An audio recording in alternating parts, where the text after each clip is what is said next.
Okay, so today we're diving into some excerpts you sent us. And honestly, I'm really intrigued by this whole let them theory from Mel Robbins. It seems like something a lot of people could benefit from, just learning to protect their time and energy a bit better. We all could use a bit less stress these days. Yeah, absolutely. It's all about focusing on what you can control, which at the end of the day is really just yourself and your own reactions. Exactly. And the theory basically boils down to two main ideas that really work together. Let them and let me. Right. So instead of getting all tangled up and trying to manage how everyone else thinks or acts, which is kind of a recipe for stress, frankly, this theory encourages us to just manage our response, our own energy. And what's really cool is that Mel Robbins connects this whole idea back to a very specific event in her own life, her son's high school prom. I mean, anyone who's been through that or even just witnessed it knows it can be a bit of a pressure cooker. Totally. And the book actually describes all the craziness surrounding her son Oakley's prom night, like down to the last-minute corsage drama, an unexpected downpour, and no dinner reservations for this massive group of teenagers. Can you imagine? Oh, I can totally picture it. As a parent, your instinct is to jump in and fix it all, right? Exactly. And Robbins admits that she was right there with the rest of the parents, stressing out, trying to magically find a restaurant that could accommodate everyone at the last minute. It's so easy to get caught up in that whirlwind. Absolutely. But then she describes this incredible turning point, this moment where she just decides to, let them figure it out. And that's really a powerful question we should all be asking ourselves, like, where are we investing our energy? Yeah. Because we only have so much of it to give. Right. And it's so easy to waste that precious energy trying to control things that are ultimately out of our hands. Totally. So Robbins talks about how she basically gave her son some money for tacos, sent him and his date off into the rainy night, and decided to just let them have their prom experience, whatever that ended up looking like. And the immediate effect, she says, was this overwhelming sense of freedom. Right, and she talks about this realization that by letting go of that need to orchestrate everyone else's evening and focusing on what she could control, which was, at that point, her own reaction, she found a sense of calm amidst all the chaos. And what's really interesting is that this shift actually improved her relationships. Like, it took a weight off of everyone involved. So it's like letting go of that invisible string you're constantly pulling on, trying to make everyone else dance to your tune. That's a great way to put it. And it goes back to that seesaw analogy that Robbins uses later in the book. Oh, yeah, the seesaw. Tell me more about that. So think about it this way. Every time we try to control someone else, their thoughts, their words, their actions, it's like we're putting all our energy into pulling down their side of the seesaw. Which, in turn, just gives them more leverage, right? It's like we're giving our power away. Exactly. And the let them piece of the equation is about consciously recognizing that you can't actually control what's happening in someone else's head, what comes out of their mouth, or the actions they ultimately choose to take. So instead of focusing on what you can't control, you shift your attention to what you can influence your own reaction.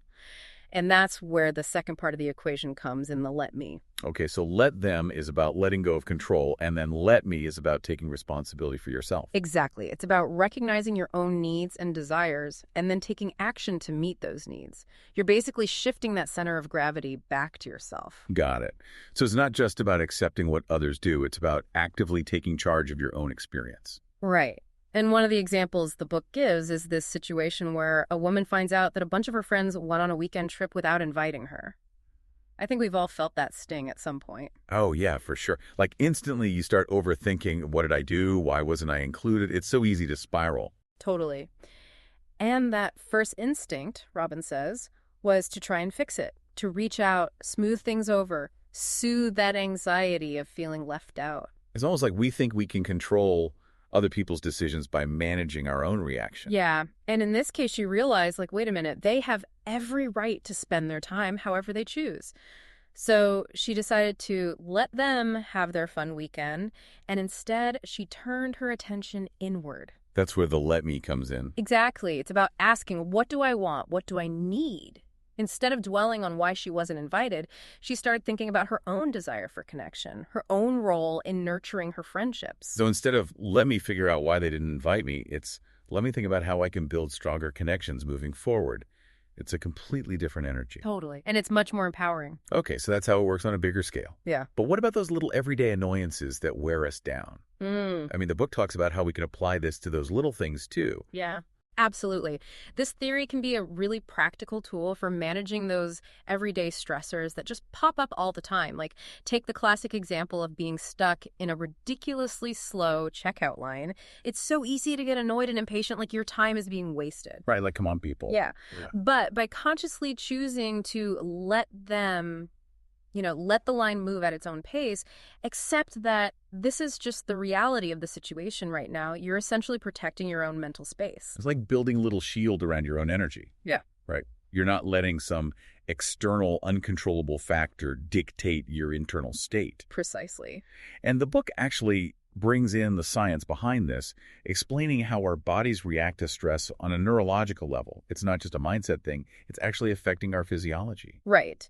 So there's this thing called the stress response. And basically, when we feel stressed, our bodies go into a sort of survival mode. And as Dr. Aditi Nerurkar explains, in that state, our ability to be patient and remain calm kind of goes out the window. Makes sense. It's like our brains are wired to react to perceived threats. Exactly. And that's where those let me strategies become really important. Things like deep breathing, for instance, can actually help regulate our stress response. Really? Tell me more about that. So deep breathing stimulates the vagus nerve, which is this communication pathway between our brain and our body. And when we're stressed, that communication can get disrupted.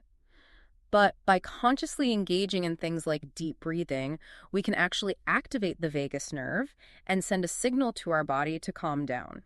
It's like hitting a reset button. So it's like consciously taking back control of our internal state. Exactly. And there's that other example in the book that I found so relatable about the passenger on a plane who just won't stop coughing. Oh, yeah. It's like the worst. Right. There's absolutely nothing you can do about it, but it can trigger so much anxiety. Totally.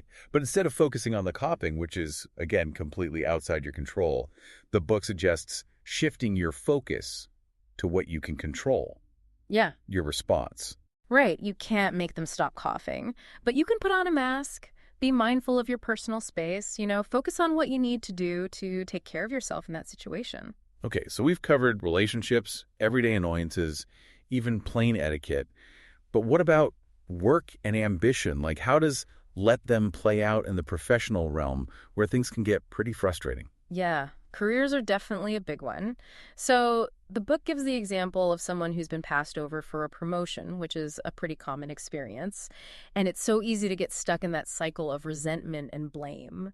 But the let them piece there is about acknowledging that, like, look, you can't force someone to give you a promotion. So instead of trying to control your boss's decision, you focus on what you can do. Right. And that's where the let me comes in. It's about actively exploring other opportunities, updating your resume, networking, maybe even looking for a different role where your contributions will be recognized and appreciated. It's about taking ownership of your own career trajectory. Exactly. And the book makes this really important point that often that feeling of being stuck is something we create for ourselves. It's a story we tell ourselves. Exactly. You almost always have more options than you realize. Okay, so let them isn't about passively accepting everything in life. Yeah. There are times when taking action is necessary, right? And the book addresses this with a pretty down-to-earth example. Yeah, like the dog owner who doesn't pick up after their pet in the park. So maybe initially you let them get away with it for those minor, inconsequential things. But when it starts impacting a shared space, when it goes against your values, that's when you can choose to step in. And the book calls this your threshold, like evaluating the situation and deciding if inaction is really the best course. Right. And they even touch on this briefly in the context of politics, like letting others have their own opinions, even if you disagree strongly. Because trying to control someone's political beliefs, that's a recipe for stress and conflict, if I've ever heard one. For sure. Yeah. Now, I want to talk about something that I think holds a lot of us back. The fear of what other people think. This is something the book dedicates a lot of time to unpacking. Yeah, it's a huge stumbling block. And Robbins actually shares a really personal story about how she delayed promoting her speaking career on social media for 2 whole years because she was afraid of what her friends and family would think. 2 years.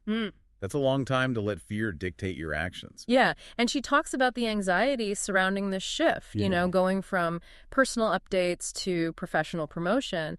And she worried about being judged, perceived differently by those who knew her well. So she was letting their potential judgments control her choices. Right.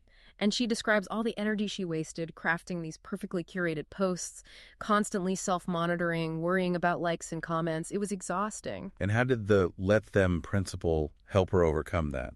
It was about recognizing that ultimately you can't control what goes on inside someone else's head. You can't control what other people think. And once she truly internalized that, she describes this incredible sense of liberation. It's like she was finally free to be herself, to pursue her passions without that constant fear of judgment hanging over her. Exactly. But let them doesn't mean we just become completely insensitive to others' feelings, right? There has to be a balance. Of course. It's not about being inconsiderate or turning into a bulldozer.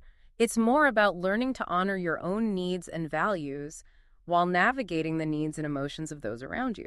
And the example the book gives about the busy weekend with a friend's birthday party and a visit to the grandparents, I thought that was really helpful for illustrating that balance. Yeah, it's a great example of how you can make an effort to be present for the people you care about, but also set boundaries based on your own energy and needs. Right. So maybe you go to the birthday party, but you leave a little earlier than everyone else. And the point is, you're making that choice based on what feels right for you, not just to please everyone else. Exactly. Because at the end of the day, you're always going to have someone who has a different opinion about how you should be living your life. The key is to not let that someone be yourself. Well said. Family relationships, though, I feel like those can be particularly tricky, especially when it comes to navigating their opinions and expectations. Yeah, family dynamics are a whole other level. And the book talks about how family members often feel really entitled to their opinions because in their minds, they know what's best for you. Which, of course, usually aligns with what makes them most comfortable. Right. And because family is a system, any change you make, even a positive one, can create a ripple effect throughout the whole dynamic. And the book specifically addresses the challenges of step-parenting. I mean, talk about a tricky dynamic. Yeah. Blending families definitely adds another layer of complexity. And the advice for step-parents, you have to let them, meaning the stepchildren, grieve the loss of their original family unit. You have to let them see you as a potential threat, even if you have the best intentions. Because, let's be real, you are a disruptor to their world, whether you want to be or not. Exactly. And the let me part for the step-parent in this case is huge. It's about operating from a place of understanding, patience, grace, and compassion. Because the reality is, those kids are going through a lot, and you can't control their feelings or force them to accept you. It's about being the grown-up in the situation. Exactly. Okay, so we've talked a lot about understanding our own perspective, but the book also emphasizes the importance of understanding others' perspectives, their frame of reference, as Lisa Bilyeu calls it. Can you tell us more about that? Yes, and this is a really crucial concept. It's about putting yourself in someone else's shoes, trying to understand their perspective based on their own unique life experiences and beliefs. And the book uses a great example, the author's story about her mother's disapproval of her marriage. Oh, yeah, because her mother didn't want her to move so far away. Right. And initially there was this clash between the author feeling like she didn't have her mother's support and her mother feeling like she was losing her daughter. But then she had this realization about her mother's frame of reference. She realized that her mother's fear was actually coming from a place of love. So it wasn't about one person being right and the other being wrong. It was about understanding the emotions driving each other's perspectives. Exactly. And once she understood that, it completely shifted the dynamic, and they were able to connect on a deeper level. It's like suddenly you're seeing the world through their eyes, and it all starts to make more sense. Exactly. So, with all of this, it seems like the real takeaway is this. We can't control what other people think or do, but we can absolutely control our own responses. Right. And recognizing that simple truth is incredibly empowering. It's like taking back the reins of your own life. Exactly. You get to decide how you're going to react regardless of what's happening around you. Now, what about those times when we're dealing with people who are, well, emotionally immature? The book mentions this idea of adult childlike behavior. What's that all about? Yeah, and the book gives some good examples, like the silent treatment, for instance. It's essentially when adults react to situations in a way that you might expect from a child, tantrums, blame shifting, shutting down completely. And the book points out that this usually stems from an inability to process difficult emotions in a healthy way. It's not your fault, and it's not your responsibility to fix it. So the let them principle applies to their emotional immaturity as well. Absolutely. Let them have their reaction without feeling like you need to manage it or take it personally. And the let me part is about staying aware of your own tendencies. Like, do you also react in emotionally immature ways sometimes? And if so, how can you manage those reactions better? Right. And the book reminds us that emotions are contagious, and things like hunger, tiredness, and stress can make us all a bit more reactive than usual. Makes sense. We've all been there. Hangry, anyone. Oh, yeah, definitely. And the book also talks about the fact that sometimes doing what's right for you might upset other people, which is a tough reality to face. Right. And they use the example of a groom considering calling off his wedding, even though it would obviously disappoint a lot of people. But sometimes you have to prioritize your own happiness, even if it means letting others down. Tough call, but sometimes necessary. Exactly. And it's not always easy. Okay, so shifting gears a bit, I want to talk about comparison, this constant comparing ourselves to others, which is something we all do, especially in the age of social media. Oh, yeah, that's a big one. And the book really calls us out on this. It's like, okay, we all compare ourselves to others sometimes. It's natural. But when we get obsessed with it, when we fixate on those aspects of other people's lives that we perceive as better than our own, it's just a recipe for unhappiness. It's like self-torture. Exactly. And the example in the book about the daughter comparing herself to her sister, that was a really good illustration. Because no matter how much reassurance she got, it didn't change the fact that she was choosing to focus on what she perceived as her sister's better qualities, and it was making her miserable. So how do we apply let them to that kind of situation? It's about letting them have their achievements, their circumstances, whatever it is that we're comparing ourselves to.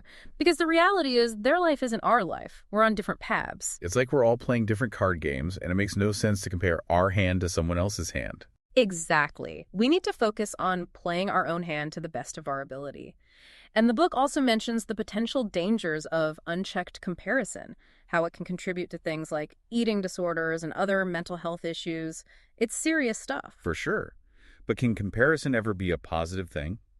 It actually can be. Instead of letting it drag us down, we can choose to see other people's successes as a source of inspiration. So instead of they have something I don't, it's if they can do it, maybe I can too. Exactly. Let them lead the way, as the book puts it. And there's this great story about Molly, who wants to be an interior designer. She was super annoyed by her neighbor, who seemed to have this effortlessly stylish home, and she felt a lot of jealousy. But then she made a conscious decision to flip that jealousy into inspiration. And that shift made all the difference. Right. Suddenly, instead of being a source of frustration, her neighbor's success became a roadmap. Love that. Now let's talk about friendships. I mean, adult friendships can be tough. People move, lives change, and it's easy to feel like you're losing touch with your friends. Yeah, for sure. And the book actually talks about this phenomenon called the Great Scattering. It's basically this natural shift from the very central group-oriented friendships we have in our youth to a more individualized experience in adulthood. Which makes total sense when you think about it. People get married, have kids, start careers, move to different cities. Exactly. And the book talks about how 3 key factors play into sustaining adult friendships: proximity, timing, and available energy. And all of those things tend to change as we get older. Right. So some friendships naturally evolve and some sadly fade away. And the let them piece here is about observing those shifts without taking them personally, recognizing that this is just part of life. And recognizing that people change, priorities shift, and that's okay. Exactly. So if let them is about accepting the natural ebb and flow of friendships, how do we actively cultivate new, meaningful connections as adults? What's the let me part of building friendships? The let me is all about being proactive and taking initiative, putting yourself out there. And the book actually offers a really helpful guideline, the give it a year principle. What's that? Basically, it's about giving new connections a reasonable amount of time to develop. Because building solid friendships takes time and effort. But the most important thing is going first. Yeah. Making that first move, introducing yourself to people, being willing to put yourself out there, even if it feels a little awkward. Because the reality is most people are just as hesitant to make the first move as you are. Exactly. And even those small, seemingly insignificant interactions, they can really add up over time. They build that sense of belonging, that feeling that you're not alone in this whole adulting thing. And even as we're putting ourselves out there, let them. Still applies, right? Oh, absolutely. You have to let them have their own lives, their own schedules, their own ways of engaging in a friendship. Like, don't take it personally if someone doesn't call you back right away or needs to reschedule plans. It's about being understanding. Exactly. And the let me for you is about making an effort without having rigid expectations, trusting that, real, genuine friendships will develop organically over time. Yeah, I think it's pretty common to want the people we care about to, make positive changes in their lives, to eat healthier, exercise more, that sort of thing. But how do we encourage those changes without being pushy or controlling? Right, that's the million-dollar question. And the book makes it very clear. Trying to force someone to change is a recipe for disaster. The harder you push, the more resistance you're likely to encounter. It's like that classic saying, you can lead a horse to water. Exactly. And the book gives the example of this woman who's constantly nagging her husband to eat better and exercise. It just creates this cycle of tension and resentment. So instead of nagging, we need to let them make their own choices. But does that mean we're completely powerless to influence them? Not at all. While we can't force someone to change, we can definitely influence them. And one of the most effective ways to do that, the book suggests, is by modeling the desired behavior ourselves. Leading by example. Exactly. So, for instance, if you want your partner to exercise more, start exercising yourself. You'd be surprised how powerful that can be. And the book also introduces this communication tool called the ABC Loop as a way to potentially facilitate change. Okay, tell me about this ABC Loop. What does it stand for? So it stands for acknowledge and ask open-ended questions, back off and observe behavior, and celebrate progress while modeling change. A lot to unpack there. Right. So starting with open-ended questions, that's about encouraging the other person to reflect on their own desires and behaviors. Instead of telling them what to do, you're getting them to think about it for themselves. So instead of you need to start exercising, it's have you thought about incorporating more movement into your day? Exactly. And then backing off and observing their behavior, that's about giving them space to make their own choices. You're not hovering, you're not micromanaging. Right. And then finally, celebrating progress, even the small wins, and continuing to model that desired behavior yourself. It's about positive reinforcement and showing them, not just telling them what healthy change looks like. So it's a more subtle and supportive approach than just telling someone what to do. Now, what about those really challenging situations where a loved one is struggling with something serious, like addiction or mental health issues? How does let them apply in those cases? Yeah, these are incredibly tough situations, and the book offers this really difficult truth. You can't force someone to get better, and not everyone is ready or able to get better at any given time. And sometimes our well-intentioned attempts to rescue someone can actually hinder their ability to find their own strength. It's like we're enabling their behavior rather than helping them. Exactly. And the book uses the example of this young woman with anxiety who keeps ending up back at her parents' house, sleeping on their floor. And it's heartbreaking, but the parents' attempts to shield her from discomfort are actually preventing her from developing coping mechanisms and learning to manage her anxiety. So sometimes the most loving thing you can do is to step back and allow them to face the consequences of their choices. Right. It's about distinguishing between support and enabling. And that's not always easy, especially when you're dealing with someone you love dearly. But setting those boundaries, allowing for natural consequences to unfold that, can be the catalyst for real change. And even though it's hard, sometimes that's the most loving thing you can do. Absolutely. Okay, let's talk about dating. The book applies the let them theory to romantic relationships as well, which I think is really interesting. Yeah, and dating in the modern world, let's be honest, it can be a minefield. Ghosting, breadcrumbing, the whole thing can be pretty brutal.